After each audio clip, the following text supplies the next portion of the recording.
지금까지 살펴본 피청구인의 법 위반 행위가 피청구인을 파면할 만큼 중대한 것인지 관하여 보겠습니다. 피청구인은 국회와의 대립사항을 타개할 목적으로 이 사건 계엄을 선포한 후 군경을 투입시켜 국회의 헌법상 권한 행사를 방해함으로써 국민 주권주의 및 민주주의를 부정하고 병력을 투입시켜 중앙선관위를 압수수색하도록 하는 등 헌법이 정한 통치구조를 무시하였으며 이 사건 포고령을 발령함으로써 국민의 기본권을 광범위하게 침해하였습니다. 이러한 행위는 법치국가 원리와 민주국가 원리의 기본 원칙들을 위반한 것으로 그 자체로 헌법 질서를 침해하고 민주공화정의 안정성에 심각한 위해를 끼쳤습니다. 한편 국회가 신속하게 비상계엄 해제 요구를 결의할 수 있었던 것은 시민들의 저항과 군경의 소극적인 임무 수행 덕분이었으므로 이는 피청구인의 법 위반에 대한 중대성 판단에 영향을 미치지 않습니다. 대통령의 권한은 어디까지나 헌법에 의하여 부여받은 것입니다. 피청구인은 가장 신중히 행사되어야 할 권한인 국가 긴급권을 헌법에서 정한 한계를 벗어나 행사하여 대통령으로서의 권한 행사에 대한 불신을 초래하였습니다. 피청구인이 취임한 이래 야당이 주도하고 이례적으로 많은 탄핵 소추로 인하여 여러 고위공직자의 권한 행사가 탄핵 심판 중 정지되었습니다. 2025년도 예산안에 관하여 헌정사상 최초로 국회 예산결산특별위원회에서 정액 없이 감액에 대해서만 야당 단독으로 의결하였습니다.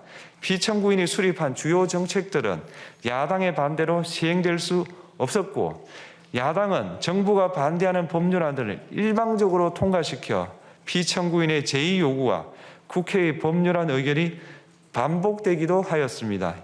그 과정에서 피청구인은 야당의 전횡으로 국정이 마비되고 국익이 현저히 저해되어 가고 있다고 인식하여 이를 어떻게든 타개하여야만 한다는 막중한 책임감을 느끼게 되었을 것으로 보입니다.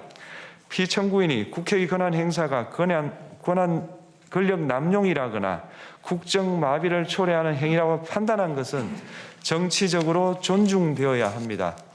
그러나 피청구인과 국회 사이에 발생한 대립은 일방의 책임에 속한다고 보기 어렵고 이는 민주주의 원리에 따라 해소되어야 할 정치의 문제입니다. 이에 관한 정치적 견해의 표명이나 공적 의사결정은 헌법상 보장되는 민주주의와 조화될 수 있는 범위에서 이루어져야 합니다.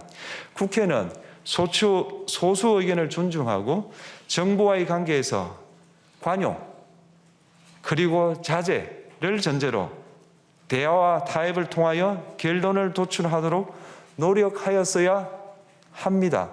피청구인 역시 국회의 대표인 국회를 협치의 대상으로 존중하였어야 합니다. 그럼에도 불구하고 피청구인은 국회를 배제의 대상으로 삼았는데 이는 민주정치의 전제를 허무는 것으로 민주주의와 조화된다고 보기 어렵습니다.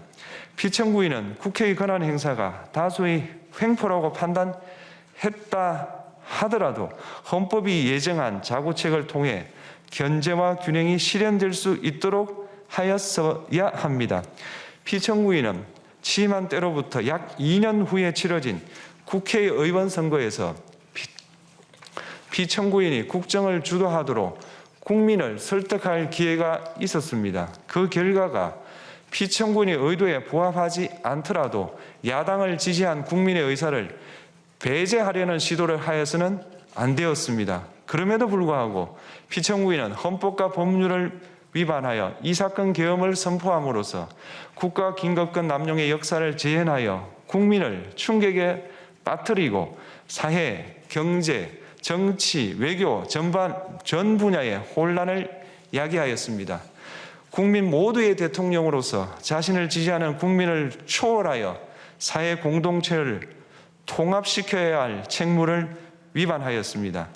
군경을 동원하여 국회 등 헌법기관의 권한을 훼손하고 국민의 기본적 인권을 침해함으로써 헌법소의 책무를 저버리고 민주공화국의 주권자인 대한국민의 신임을 중대하게 배반하였습니다. 결국 피청구인의 위법 행위는 국민의 신임을 배반한 것으로 헌법소의 관점에서 용납될 수 없는 중대한 법 위반 행위에 해당합니다. 피청구인의 법 위반 행위가 헌법 질서에 미친 부정적 영향과 파급 효과가 중대하므로 피청구인을 파면함으로써 얻는 헌법소의 이익이 대통령 파면에 따르는 국가적 손실을 압도할 정도로 크다고 인정됩니다. 이에 재판관 전원의 일치된 의견으로 주문을 선고합니다. 탄핵 사건이므로 선고 시각을 확인하겠습니다. 지금 시각은 오전 11시 22분입니다.